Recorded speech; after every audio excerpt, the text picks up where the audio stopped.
ಅಲ್ಲ ಮಂತೇಶ, ನೀನು ಬೆಂಗಳೂರಿನಿಂದ ಇಲ್ಲಿ ಊರಿಗೆ ಬರೋದೇ ಅಪರೂಪ. ನಾಲ್ಕು ದಿವಸದಲ್ಲಾದ್ರೂ ಮನೇಲಿ ನಗ್ನಾಗ್ತಾ ಇದ್ದೆ. ಯಾವಾಗಲೂ ಸ್ನೇಹಿತರು ಹೊರಗಡೆ ಸುತ್ತಾಡೋದೇ ಆಯ್ತು. ಅಂತ ಅನ್ಸೋದೇ ಇಲ್ವೇನೋ. ನಿಮ್ಮ ತಂದೆಯವರು ಯಾವಾಗ ನೋಡಿದ್ರು ಮಹಾಂತೇಶ ಮಹಾಂತೇಶ ಅಂತ ಕನ್ವರ್ಸ್ತಾನೆ ಇರ್ತಾರೆ. ಹೇಗೋ ಮನೇಲಿದ್ಯಾ, ಹೊರಗಡೆ ಅಲ್ಲಿ ಇಲ್ಲಿ ಅಂತ ಸುತ್ತಾಡ್ಕೊಂಡು ಹೋಗ್ಬೇಡ. ಹಾಕ್ಬಿಡಿ ಮಹಾಂತೇಶ. ಮಕ್ಕಳು ಎಷ್ಟೇ ಬೆಳೆದು ದೊಡ್ಡವರಾದರು, ಯಾವ ಉನ್ನತ ಸ್ಥಾನದಲ್ಲಿದ್ದರೂ ಹೆತ್ತ ತಂದೆ ತಾಯಿಗಳಿಗೆ ಮಕ್ಕಳು ಮಕ್ಕಳೇ ಅಪ್ಪ. ಮೇಲಾಗಿ ನೀನು ಚಿಕ್ಕವರಿದ್ದಾಗ ಈ ಮನೆಯಲ್ಲಿ ಆಡುತ್ತಾ ಚೊಕ್ಕಾಗಿ ಬೆಳೀಲಿ ಅಂತ ನಿನಗೆ ಹಾಲು ಕುಡಿಸೋ ಅಭ್ಯಾಸ ಇಟ್ಕೊಂಡಿದ್ವಿ. ಆ ಅಭ್ಯಾಸನ ನಾವಿನ್ನೂ ಬರ್ತಿಲ್ಲ ಅಲ್ವಾ? ತಾಯಿಯ ಕೈಯಿಂದ ಹಾಲು ಕುಡಿದ್ರೆ ನಿನಗೆ ಒಳಿತೇ ವಿನಃ ಕೆಡಕಾಗೋದಿಲ್ಲ ಕಂದ.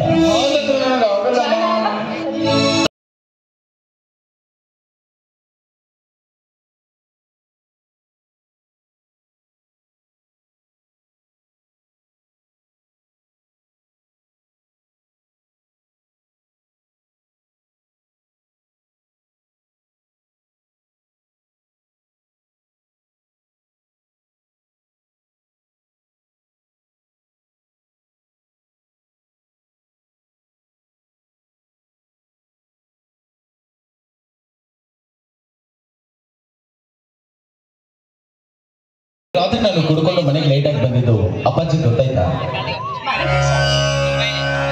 ನಿನ್ನೆ ರಾತ್ರಿ ನೀನು ಕುಡಿದು ಮನೆಗೆ ಬಂದಾಗ ನಿಮ್ಮ ತಂದೆಯವರು ಮನೆಯಲ್ಲಿ ಇರ್ಲಿಲ್ಲಪ್ಪ. ಅದು ನಮ್ಮ ಪುಣ್ಯ. ನೀನು ಕುಡಿದು ತೂರಾಡ್ತಾ ಮನೆಗೆ ಬಂದಾಗ ನಿನ್ನ ಕೈ ಹಿಡಿದು ರೂಮಿಂತನ ನಾನೇ ಬಿಟ್ಟು ಬಂದೆ. ನಿನ್ನ ಮೈ ಮೇಲೆ ನಿನಗೆ ಪರಿಜ್ಞಾನವೂ ಇರಲಿಲ್ಲ, ಈ ಮನೆತನದ ಗೌರವದ ಅರಿವು ಸಹ ನಿನಗಿರ್ಲಿಲ್ಲ. ಈ ನಿನ್ನ ಕೆಟ್ಟ ಚಟ ನಿಮ್ಮ ತಂದೆಯವರ ಕಣ್ಣಿಗೆ ಬೀಳಲಿಲ್ಲ. ಈ ವಯಸ್ಸಲ್ಲಿ ಕುಡಿಯೋದು ಕೆಟ್ಟ ಚಟ ಅಂತ ಯಾರಮ್ಮ ಹೇಳಿದ್ದು?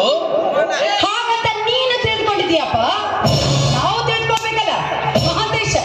ಈ ಮನೆಯಲ್ಲಿ ಬಾಳಿ ಬೆಳಗಿದವರು ಎಂಥವರು?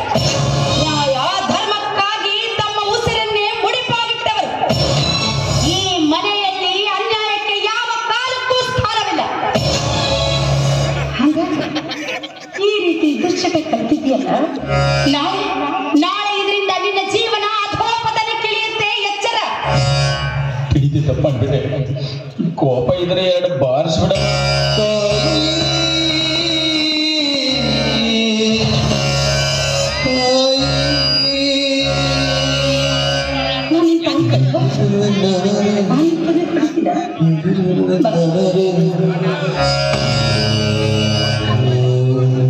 ಬಂಗಾರದಂತ ನೀನೊಬ್ಬನೇ ಮಗ. ಹೆಣ್ಣಂದ್ರು ನೀನೇ, ಗಂಡಂದ್ರು ನೀನೇ. ಈ ಗಂಡ ಹೆಂಡರ ಕಣ್ಣಿಗೆ ಕಣ್ಣಾಗಬೇಕಾದವನು ನೀನೇ. ನೀನು ಬಂದಲ್ಲ, 1000 ತಪ್ಪು ಮಾಡಿದ್ರು ಅದನ್ನು ಸಹಿಸಿಕೊಳ್ಳೋ ಶಕ್ತಿ ನನ್ನಲ್ಲಿದೆ. ಆದ್ರೆ ನಿಮ್ಮ ತಂದೆಯವರು ಅಂಥವರಲ್ಲ. ಅವರು ಮಹಾಕೋಪಿಷ್ಠರು. ಕೆಟ್ಟದನ್ನು ಕಂಡರೆ ಕೆಂಡ ಕಾಡ್ತಾರೆ. ಕಳ್ಳರನ್ನು ಕಂಡರೆ ಅವರ ಕೈಯನ್ನು ಕತ್ತರಿಸಿ ಹಾಕ್ತಾರೆ. ಕೊಲೆಗಡಕರನ್ನು ಕಂಡರೆ ಅವರ ರುಂಡವನ್ನೇ ಕತ್ತರಿಸಿ ಹಾಕ್ತಾರೆ. ಅಂಥವರ ಹೊಟ್ಟೆಯಲ್ಲಿ ಹುಟ್ಟಿದ ನೀನು ಕೂಡ ಸನ್ಮಾರ್ಗದಲ್ಲಿ ನಡೆಯಬೇಕನ್ನೋದೇ ನನ್ನ ಆಸೆ. ಆಯ್ತಮ್ಮ, ನೀನು ಯಾವತ್ತೂ ತಪ್ಕೊಂಡಿದ್ದಿಲ್ಲ ಅಂತ ಹೇಳಿದ್ನಿಲ್ಲ ಅಮ್ಮ. ನಾಳೆ ನಂದು ಎಕ್ಸಾಮ್ ಇದೆ, ಇವತ್ತು ಬೆಂಗಳೂರು ಹೋಗ್ತಾ ಇದ್ದೀನಿ. ಅಪ್ಪಾಜಿ ಬಂದ ತಕ್ಷಣ ಒಂದು 50,000 ಹಣ ಬೇಕು. ನೀನೇನಾದ್ರೂ ಒಂದು ಮಾತು ಹೇಳಿದ್ರೆ ನಿಮ್ಮ ತಂದೆಯವ್ರು ಹೇಳ್ತಾ ಇದ್ರೆ ಒಂದೊಮ್ಮೆ ಹೋಗೋದಂದ್ರೆ ಹೋಗ್ಲೇಬೇಕು. ಎಕ್ಸಾಮ್ ಇದೆ. ಸರಿ, ಎಷ್ಟು ಬೇಕಂದ್ರೆ 50,000. ಬೆಂಗಳೂರಿಗೆ ಹೋಗ್ತಾ ಇದೆಯಾ? ಓದೋದಕ್ಕೆ 50,000 ಎಲ್ಲಿಂದ ಸಾಲತ್ತೆ? ನಿಮ್ಮ ತಂದೆಯವ್ರಿಗೆ 1 ಲಕ್ಷನೇ ಕೊಡಿಸ್ತಾರೆ. ಊಟ ಮಾಡ್ಕೊಳ್ಬೋದು. ಅಡುಗೆ ಏನ್ ಮಾಡಿದ್ಯಾ? ನಿನಗೆ ಹೋಳಿಗೆ ಮಾಡಲ್ಲ? ಹೋಳಿಗೆನಾ? ನನಗೆ ಹೋಳಿಗೆ ಎಲ್ಲ ಇಷ್ಟ. ಹಾಗೆಲ್ಲ ಅನ್ಬಾರ್ದಪ್ಪ, ತಿನ್ಬೇಕು, ಒಳ್ಳೇದು. ನನಗೆ ಹೋಳಿ ಬಿಡ. ಯಾಕಮ್ಮ? ಮತ್ತೆ ನನಗೆ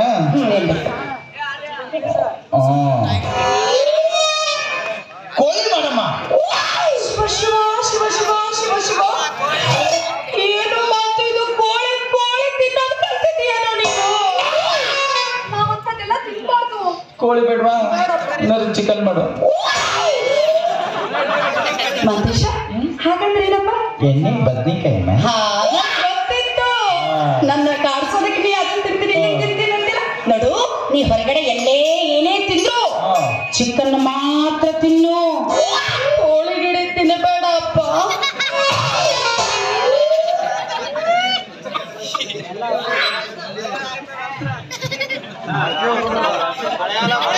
ಆಯ್ತು ಅಮ್ಮ, ಹಂಗೆ ಚಿಕನ್ ಜೊತೆ ಮೀನಾ ಮಾಡ್ತೀಯ? ಇನ್ನು ಓಡಾಡ್ಸ್ ಹೊಡಿತೀನಿ ನಿನ್ನ. ಯಾಕೆ? ಏನೋ ಬೆಂಗಳೂರಿಗೆ ಹೋಗಿ ಏನೇನ ಹಾಳು ಮುಳು ತಿನ್ನೋದು ಕಲ್ತ್ಕೊಂಡ್ ಬಂದಿದ್ಯಾ ಮನೆಗೆ? ಮೀನಾ ಬೇಡವಾ? ಬೇಡ. ಹಂಗಂದ್ರೆ ಫಿಶ್ ಮಾಡು. ಹಂಗಂದ್ರೆ ಏನು? ಬೆಂಡಿಕಾಯಿ ಫ್ರೈ. ಸರಿ, ನಿನಗೋಸ್ಕರ ಬೆಂಡೆಕಾಯಿ ತರಿಸಿ ಫ್ರೈ ಮಾಡ್ತೀನಂತ. ನೀ ಎಲ್ಲೇ ಹೋದ್ರು ಅದೇನಂದ್ರೆ ಫಿಶ್ ಮಾತ್ರ ತಿನ್ನು. ನೀನಾಗಿನ ತಿನ್ಬೇಡಪ್ಪ.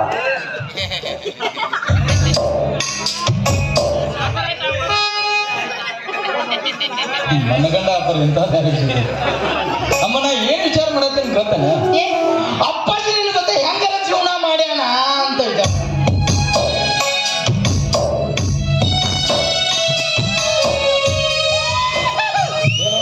ತಾಯಿ ಮಗ ಇಬ್ರು ಗಾಢವಾಗಿ ಮಾತಾಡ್ತಾ ಇದ್ರ? ಏನಿಲ್ಲ ರೀ, ಅದು ನಾಳೆ ನನ್ನ ಪರೀಕ್ಷೆ ಇದೆ. ಹೀಗಾಗಿ ಬೆಂಗಳೂರಿಗೆ ಹೋಗ್ತಾ ಇದ್ದಾನೆ. ಸ್ವಲ್ಪ ಖರ್ಚಿಗೆ ಏನಾದ್ರು ಗೊತ್ತಾಯ್ತು. ಯಾವಾಗ ಸೀರಿಯಸ್ ಆಗಿ ಗಂಟು ಹಾಕಾಕತ್ತಿದ್ದ ಅವಾಗ ಅರ್ಥ ಮಾಡ್ಕೊಂಡು ಇವತ್ತು ಮನೆ ಟ್ರೆಜರಿ ಚಾವಿ ತೆಗಿಬೇಕ. ಈಗ ಮಾತಾಡ್ತಾರ? ಇರೋದೇ ಒಬ್ರ ಮಗ, ದುಡ್ಡು ಕೊಟ್ರೆ ಏನಾಗುತ್ತೆ? ಪಾಪ ಕೂಸು ಏನೋ ಕೇಳ್ತಾ ಇದೆ, ಕೊಟ್ಟಲ್ಸ್ಬಾರ್ದ? ಗಡ್ಡ ವಿಷಯ ಬಂದ್ರೆ ಚಿಕ್ಕ ಕೂಸು ತೊಟ್ಲಲ್ಲ ತೋಗೋಣ. ನೋಡು ಮಾತೇಶ, ನಮ್ಮಲ್ಲಿ ದುಡ್ಡಿಗಾಗ್ಲಿ ಆಸ್ತಿಗಾಗ್ಲಿ ಅಂತಸ್ತಿಗಾಗ್ಲಿ ಯಾವುದೇ ರೀತಿ ಕೊರತೆ ಇಲ್ಲ. ಹಾಗಂತ ಇಲ್ಲ ಸಲ್ಲದ ಕೆಲಸಗಳನ್ನು ಮಾಡೋದೇ ಆಗ್ಲಿ, ಅಲ್ಲದ ಚಟುವಟಿಕೆಗಳಲ್ಲಿ ತೊಡಗೋದೇ ಆಗ್ಲಿ ಮಾಡಿದ್ದೆ ಆದ್ರೆ ಮುಂದೆ ಆಗತಕ್ಕಂತ ಅನಾಹುತಗಳಿಗೆ ಸಂಪೂರ್ಣವಾಗಿ ನಾವೇ ಜವಾಬ್ದಾರರಾಗಬೇಕಾಗತ್ತೆ. ಯಾಕೆಂದ್ರೆ ಇದು ಕಲಿಯುಗ. ಇಲ್ಲಿ ಒಳ್ಳೆಯವರನ್ನ ಆದಷ್ಟು ಬೇಗನೆ ಕೆಟ್ಟವ್ರನ್ನಾಗಿ ಮಾಡಿಬಿಡುತ್ತೆ, ಕೆಟ್ಟವರನ್ನ ಆದಷ್ಟು ಬೇಗನೆ ಮೇಲ್ ಕಳಿಸ್ಬಿಡುತ್ತೆ. ಊರಲ್ಲಿ ಬೆಟ್ಟಪ್ಪನ ಮಗ ಹೀಗಿದ್ದಾನೆ ಅಂತ ಯಾರು ಬೆಳೆ ತೋರಿಸಿ ಮಾತಾಡ್ತಾರೆ. ಯಾಕೆಂದ್ರೆ ನಮಗಂತೂ ವಯಸ್ಸಾಗ್ತಾ ಬಂತು, ನಿನಗೆ ವಯಸ್ಸು ಬೆಳೀತಾ ಬಂತು. ಬೆಳೀತಾ ಇರೋ ಮಗನ ಹೆಗಲ ಮೇಲೆ ಮನೆಯ ಮಾನ ಮರ್ಯಾದೆಗಳು ಹೆಗಲೇರಿದ್ರೆ ಅದಕ್ಕಿಂತ ಸಂತೋಷ ಹೆತ್ತವರಿಗೆ ಮಕ್ಕಳಿಗೆ. ಆಯ್ತಪ್ಪಾಜಿ, ನಿಮ್ಮ ಘನತೆಗೆ ಈ ಮಣಿತನದ ಗೌರವಕ್ಕೆ ಕುಂದು ತರುವ ಕೆಲಸ ನಾನು ಯಾವತ್ತೂ ಮಾಡೋದಿಲ್ಲ. ಆಶೀರ್ವಾದ ಮಾಡಿ.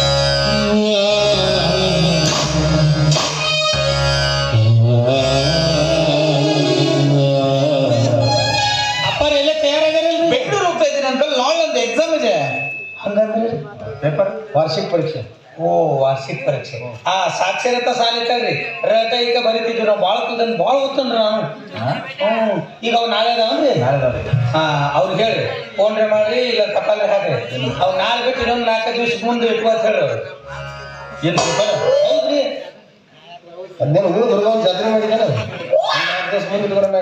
ಅಲ್ರಿಪ್ಪ, ಗೌಡ್ರ ಮಗ ಗೌಡ್ರ ಮಗ ಅಂದ್ರೆ ಗೌಡ್ರ ಮನೆಗೆ ಎಷ್ಟ ಅದ? ಇಡೀ ಊರಿಗೆಲ್ಲ ಅಲ್ಲ, ಇಡೀ ರಾಜ್ಯಕ್ಕೆಲ್ಲ ಒಮ್ಮೆ ಇರ್ತಾವ ಪರೀಕ್ಷೆ. ಹಿಂಗಿರ್ತೈತೆ. ಬೆಂಗಳೂರ ನಾನು ನನಗೂ ನೆನಪಾತ್ರಿ. ಏನಂತ? ನನ್ನ ಮಗಳು ಬೆಂಗಳೂರಾಗ ಶಾಲೆ ಕಲಿಯಕದ. ಹೌದಾ? ಹ್ಞೂನ್ರಿ, ಒಂದು ದೊಡ್ಡ ಶಾಲೆ ಐತ್ರಿ. College college.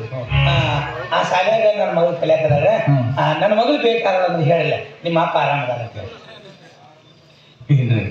ಇಂಥ ಸಾವಿರಾರು ಹಳ್ಳಿಗಳು ಸೇರಿ ಒಂದು ಬೆಂಗಳೂರು ಸಿಟಿ ಆಗಿರುತ್ತೆ. ಅಲ್ಲಿ ನಿಮ್ಮ ಮಗಳನ್ನ ಎಲ್ಲೆಂತ ಹುಡುಕ್ಲಿ? ಬೇಕಂದ್ರೆ ಫೋನ್ ನಂಬರ್ ಕೊಡ್ರಿ. ಸಾಯಂಕಾಲ ಬರ್ತೀಯಲ್ಲ, ನನ್ನ ಕೈಯಲ್ಲಿ ಕೊಡು, ನಾನು ಫೋನ್ ಮಾಡ್ತೀನಿ. ಆಯ್ತು ಆಯ್ತು. ಹಾಳು ಮುಳು ತಿಂದು ಆರೋಗ್ಯ ಕಳಿಸ್ಕೊತೀನಿ. ಹುಷಾರು. ತಂದೆ ಫೋನ್ ಮಾಡ್ತೀನಿ, ಆದಷ್ಟು ಬೇಗನೆ ಬಂದ್ಬಿಡು.